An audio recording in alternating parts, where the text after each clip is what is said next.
अर्जुन कहता है कि हे केशव, यदि आप ही सारे अच्छे काम करवाने के लिए प्रेरित करते हो, आप ही इस बुद्धि से अच्छे अच्छे विचार लाते हो और हमें अच्छा अच्छा सोचने के लिए प्रेरित करते हो, तो ये भयानक युद्ध करना क्या मेरे लिए जरूरी है?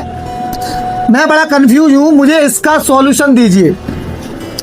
भगवान अभी भी कुछ नहीं बोल रहे हैं, केवल सुन रहे हैं। थोड़े से मुस्कुराए और श्लोक नंबर दूसरे पे जाके बोले, बोलो व्यामी श्रेणे व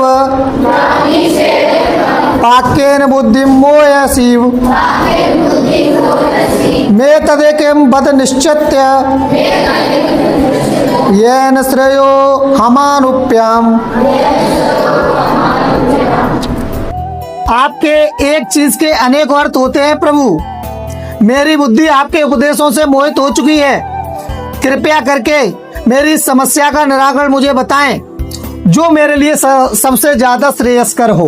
अब ध्यान से सुनेंगे, पहले इन दोनों श्लोकों पे विधिवत रूप से चर्चा करेंगे, तब कृष्ण क्या जवाब देते हैं वो तीसरे श्लोक में अर्जुन इस बात से भ्रमित है कि जब सब कुछ प्रभु के करने से हो सकता है तो मैं ही कर्म क्यों करूं। दूसरे श्लोक में के अनेक अर्थ होते हैं। समझिए, कोई शब्द अगर बोला जाए और उस शब्द को बोलने के बाद तरीका सबका अलग अलग होगा। जैसे मैं आपको एक हिंदी व्याकरण की एक सेंटेंस की तरफ ले जाता हूं।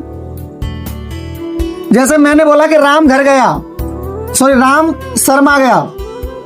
ये सेंटेंस राम शर्मा गया, अपन यहां किस हिसाब से सेंस निकालते हैं। शर्माना एक हैबिट हो गई, शर्मा एक जाति हो गई। अब इसमें कौन किस हिसाब का भाव निकालता है वो उसकी सोच पर डिपेंड करता है।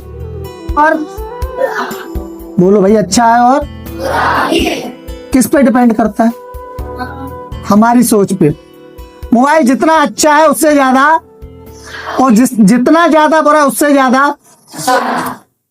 शर्त यह है कि हम उसका यूज कैसे करते हैं।